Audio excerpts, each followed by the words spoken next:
The Michael Hatfield RE/MAX team presents Real Estate and More. Bay Area real estate is different than in all of America. And why?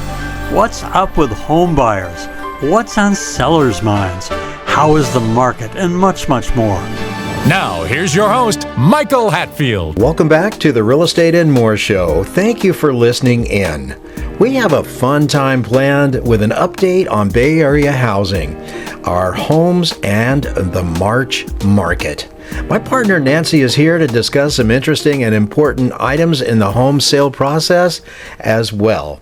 We are to touch on natural hazard reports, what they mean, a little bit about flood insurance, and other items are integral to a home sale. Let's get this going. Welcome to the show, Nance. Thanks, Michael. Yes, well, it's always good to see my wife. It is always good.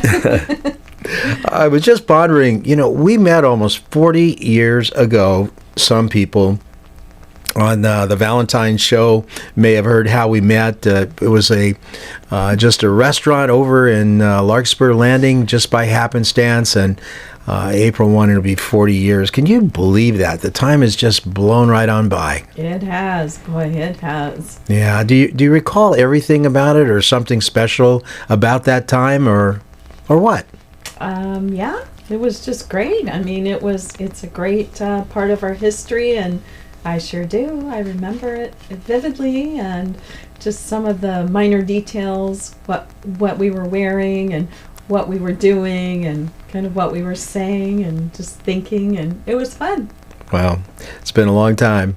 So now we work together providing the best full service real estate representation possible for our clients. Uh-huh. So go at it. It's your turn. Okay, so one of the things we thought about talking about was an example of how we do things.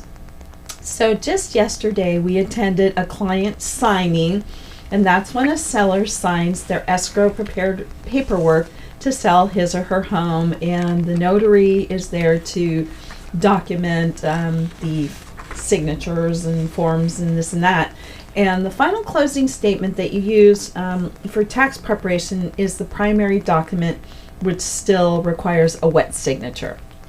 So the notary commented at that signing that she simply does not see agents attend those signings for this very important event, and she thought that was quite extraordinary, actually, and we thought, well, this is what we do as full service agents to the very close of a transaction, and thought that was interesting. She did look at us like, wow, what are you doing here? It's important. Nancy's my partner. We work together. She was a district secretary to the board of directors of a water district for 25 years.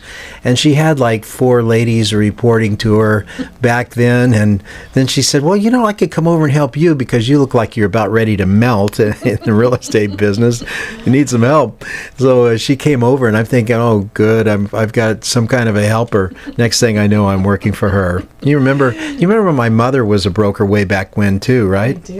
I do. Those were the days that clients would come into your office, real estate office. They'd sit down, and the agent would be primarily focused on local neighborhoods. They'd have some coffee, tell the agent what they desired to find in a home. Then they would look at the listings, which would be in a binder type book. And these listings were like one time in history. They were just put together in a 12-ring binder, and another time in history they were a part of a glued together type book, like a big magazine or so. Wow. And I don't know exactly what it was, but times have changed. There's a lot of information out there from all of these big websites, begin with a Z or an R or whatever. There's just so much out there. Mm-hmm. And I have to relate that it's still very important to have an experienced agent on your side if you're going to do a buy or sell transaction in real estate. It's so important, even though the duties have changed. Absolutely. And thinking about that, I mean, the advent of the computer and the personal computer in the early 80s, wow, it's really taken a turn. But anyways, so for example, today, we could talk about the California Residential Purchase Agreement, which is now 16 pages, and it includes so much more than ever before.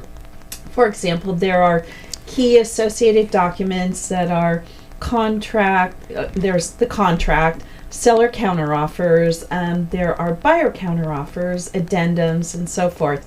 There's also part of those key documents are disclosures and acknowledgments and advisories, which tell a prospective buyer, for instance, what they might be interested in knowing about the home that they're looking at buying.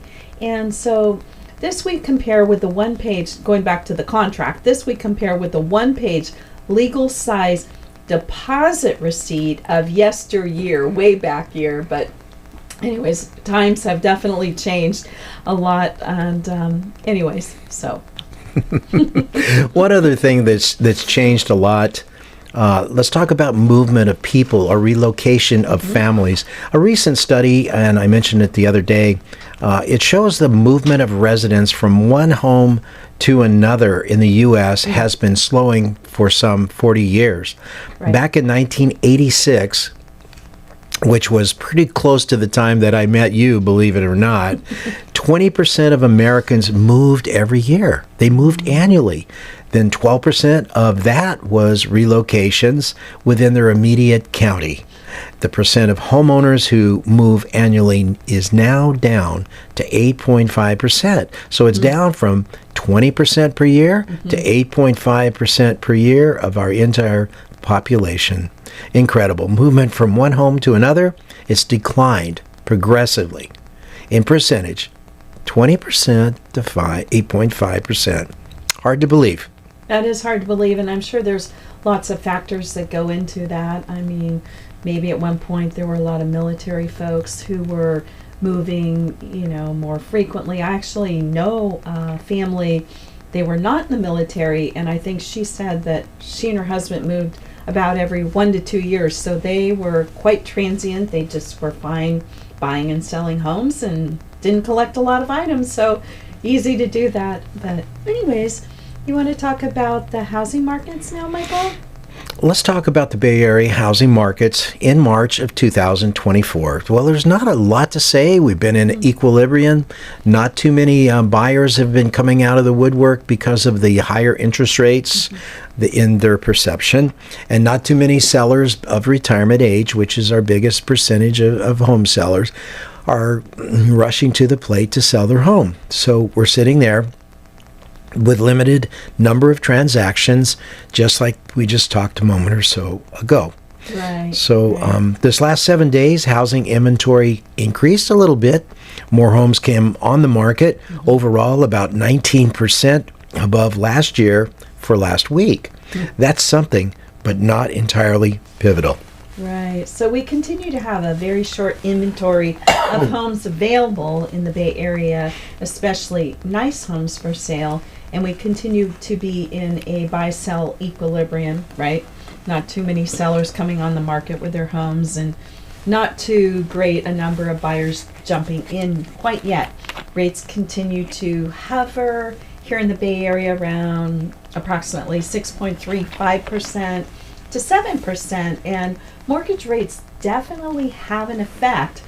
Our greatest percentage of buyers, the millennials, right? Maybe the close to 40-ish year olds, and affecting them. But still, we are biased to a seller's market, as you and I have talked about. Home prices have not been declining either in a very significant way. Yeah, that's kind of strange. I noticed the chief economist for Ameriprise Financial reported just yesterday. He says, pardon me, existing home sales dropped 19% last year, but average selling prices were modestly higher. New home sales in 2023 as opposed to existing home sales in 2023 did better at 5% higher prices nationally. So that's kind of interesting, and those numbers actually came from the Federal Home Finance agency.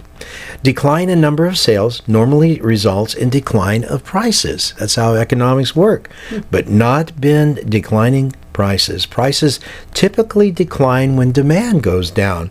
Why? We have fewer homes available for sale.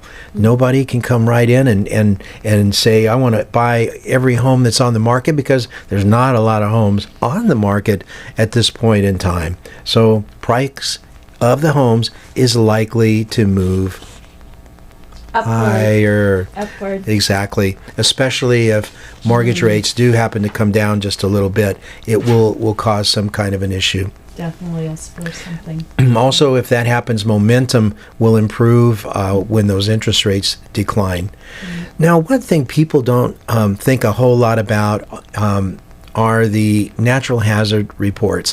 What are natural hazard reports? Can you share what that is, Nance? Right. So a natural hazard report is typically part of a transaction when you go to purchase a home. And so when we list a home for sale, for instance, we order on behalf of our clients a natural hazard report, which is a report of anywhere from, say, 40 to 60 or 70 pages in length. And the natural hazard report provides just a wealth of information about and answers to questions that sellers may not know, right? Right. But buyers need to.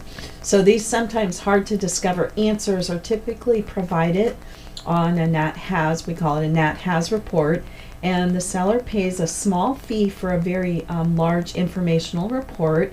And so, for instance, if you need to know, is the home in a high fire area, which would possibly have an impact, of course, on your fire insurance rates. Are there any hazardous waste sites nearby that you might be interested to know? Is the house subject to airport noise? Can you farm there if you want? Could you have your potbelly pig there? Are there any old fuel tanks buried nearby? Does the home lie in a dam how do you say that? Dam inundation. Thank you. Inundation area, or near an ordnance storage facility. That's ammunition storage sites. Is it in a flood zone? I mean, there's so much information that's contained in these natural hazard reports that they're very valuable, and many of these answers sellers just don't know, and they can't provide them on their own. So it's a very valuable tool in a home sell. Yes. So a natural hazard disclosure report sometimes, could be as much as 65, 70 pages. What it does is it maps out any potential areas that may affect the home that a seller would be unlikely to know. Now, interestingly, per California law, the seller has to provide seller documents that outline these issues or potential issues, and they have to disclose it to a buyer. Well, the seller doesn't know, so what does the seller do? The seller goes and hires a company to provide this report, and they take the responsibility for the information that they provide. Now, you mentioned in there that they let you know where the areas of flooding could be. Dam inundation is one term. Is it in a flood zone? What is a flood zone? Well, a flood zone is an area that FEMA actually went and assessed all of the homes in the United States a number of years ago and says, okay, if you're at XYZ on Maple Street or 456 Maple Street, your home is in a flood zone or it's not in a flood zone. And it actually puts it down to how much of a potential flooding it would be. Would it be relative to the 100-year flood, or would it be a 500-year flood? And then at some point it requires, in order to borrow money on that property or put a mortgage on it, that you would have to have flood insurance. Flood insurance can be very, very expensive, or it could be not a big deal. So it depends on where the home is located. That information is normally derived from the natural hazard disclosure report. Right. Interestingly, we sold a home, if you remember, up in the Russian River area, and that area has a tremendous amount of susceptibility to flooding. And this home, it was recently built, and it was up really high. The living space was placed, it had to be at least, I would say, 30 feet in the air. It was above the the living space was placed and built 500 feet above, 30 feet above the 500-year flood mark, thus avoiding the considerable amount necessary to buy flood insurance in that particular area. I don't know if you remember that home. I do, and it's a real consideration. I mean, I recall an engineer who I worked with years ago, and his best advice was, when you go to look for a home, go look for a home during the worst rainstorm you can find and see what it looks like around. Yeah. Well, Russian River has a tendency to, when there's a lot of rain and so forth, it tends to overflow, and people have to swim, and pretty bad up there when that happens. But fortunately, under this case, we've been able to work through the deals that we've had, and our homeowners have been able to sell, and the buyers have been able to buy because we've been able to find flood insurance. Whereas if you cannot get flood insurance, a lender is unlikely to loan on that particular property. Right.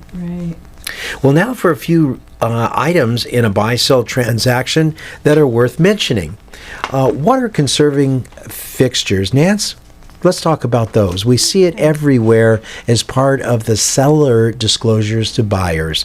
Do we not? We do. Yeah. We do. Just give us a little background on that, please. Right, a little background on that. So as of January 1st, 2017, so that's been a while, the state of California Civil Code mandated that all single-family residential real property built before January 1, 1994, must have water conserving or low plumbing fixtures installed throughout the property as a condition of building permits, and applied for after January 1, 2014. So the state code states in part that on or before January 1, 2017, non-compliant plumbing fixtures in any single-family residential properties shall be replaced by the property owner with water conserving plumbing fixtures. Wow. That's a mouthful. Come on now. Come on. The code also states that a seller or transferor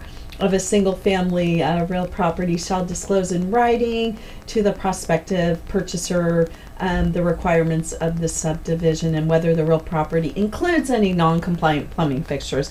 And often people really don't know all these answers. I mean, in reality, but they do their best. I had someone ask me, well, what is a water conserving fixture?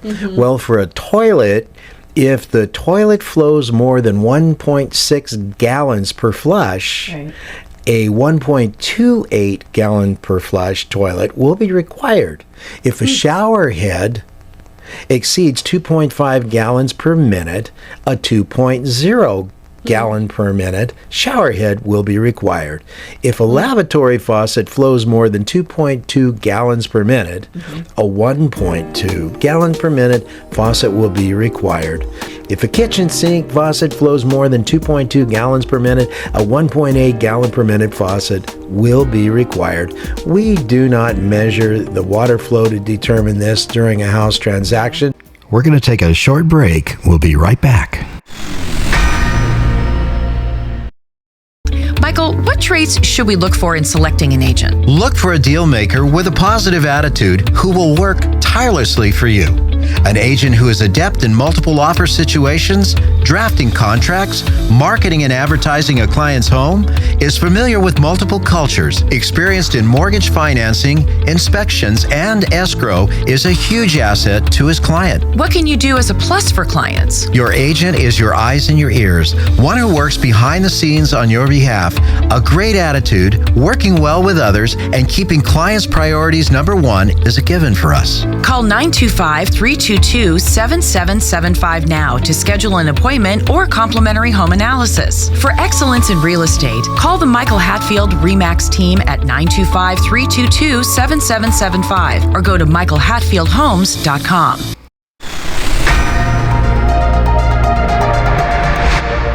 With low housing inventory and constantly changing mortgage rates, buying or selling a home is challenging. Choose an experienced team who cares. Here's Michael Hatfield. In a quiet cul-de-sac near the quaint town of Clayton, revel in the wonderfully tall ceilings and open and spacious elegance of this immaculate 3,321 square foot, 5-bedroom, 3-bath masterpiece. 22 Wordsworth Court in Concord boasts outdoor living at its best with sparkling pool and newly built gazebo. Plenty of room for an RV or a possible ADU. Highly ranked schools and a warm sense of neighborhood here.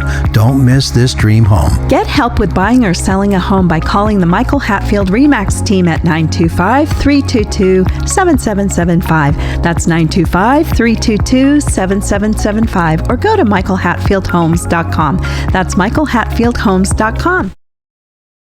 Now, welcome back to our show. Nor are we required to. It is a seller disclosure to buyer.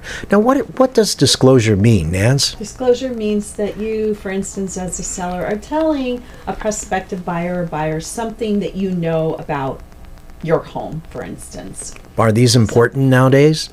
Absolutely important. Very important. Yeah, yeah. I was talking with the owner of RE/MAX Accord, and he was saying that roughly 70% of conflict in a contract is because it's contended or it's a truism that the seller did not disclose something to the buyer. So as a seller, we say to our sellers, put down anything to the questions on the two main documents, which are the real estate transfer disclosure statement and the seller property questionnaire. Yeah. It asks some relatively poignant questions, and as a seller, you want to make sure that you've put down everything that you could know about those subjects, so that the buyer is not broadsided. You don't want to hold anything back. You don't want to be secretive. You want to get it out there and say, well, this is what we know about it. It's really important that you do that. Right. It prompts thinking on the seller's part, and those are good forms. Yes. They're helpful. Now, what are acknowledgments? Acknowledgments that you are receiving information about a certain topic and you are just receiving it. You're acknowledging that you're receiving that information. Yeah. And what's the most important, in my view, type of document in a real estate transaction? The agreement or contract. The contract. If you're doing a listing agreement, then that's a contract. That's pretty important. Then if you're representing buyers nowadays, you need to have a buyer, what we call a buyer broker agreement, but they're a buyer representation agreement.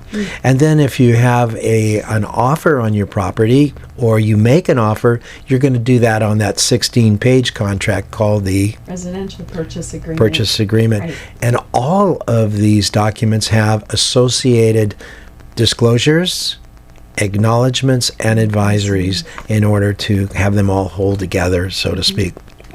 Got it. Right. Carbon monoxide and smoke detectors. Do you know what's required on those? Well, let's see. If you have a 2-story home, for instance, or 3, you would need a smoke detector and a carbon monoxide detector on every level, and then smoke detectors in every room, I believe it is. Every bedroom. Right. For sure. Bedroom. And that's pretty much required by law. There's one other factor in there that's important that I always think about. And what happens if you don't have those in the property and appraiser comes out or a home inspector comes out? A lot of times they say, well, I'm not going to complete your inspection. I'm going to have to come back once you put those in there, because it's really important, and there's some kind of a contingent liability for the inspection company or the appraisal company if they continue on and they don't actually do that. Well, it makes so much sense to have them. Why would you not want to have them in your home?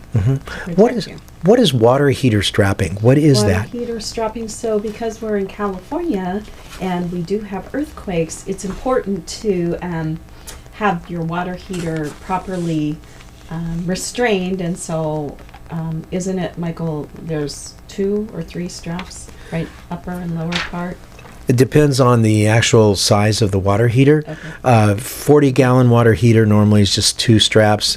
50 or more, I think it is. Now, I'm not sure. Don't hold me onto that, listeners, but I think it's 50 gallons or more. You need 3 straps. But it's a size thing. And what are the straps for? So that in the event of a seismic event, that the water heater stays secured and doesn't tip over. Wow. Well, we're going to have to get into termite reports and talk about those things here very soon. But we're pretty much out of time. And I just wanted to say this is almost an anniversary type talk together here on the air. And I'm so grateful that I have my partner. She's pretty amazing. And what I'm so short and deficit in and attributes, she makes up for them. And people just love her more than me. So thanks for being on the show again, Nance. Thank you, Michael. Well, I hope you've enjoyed our show today, Homes and the March Market. A special thank you to my partner, Nancy. Thank you again for being on the show. You've been listening to the Real Estate and More Show. I'm your host, Michael Hatfield. Important topics like Bay Area real estate and interesting people. Listen to archived real estate and more shows at michaelhatfieldhomes.com/radio. That's michaelhatfieldhomes.com/radio. And also, the Real Estate and More Show is available podcast on demand on Spotify, Amazon, iHeart, Pandora, TuneIn, and most major podcast platforms as well. I hope you will tune in next week, and in the meantime, have a blessed week. Views and opinions expressed are based on current economic and market conditions and are subject to change. Information on the show provided for illustrator purposes only and does not constitute professional or legal advice. Information from sources deemed reliable, but accuracy and completeness not guaranteed. Michael Hatfield and the Michael Hatfield RE/MAX team have no liability for information discussed on the show. Consult with qualified professionals prior to taking action.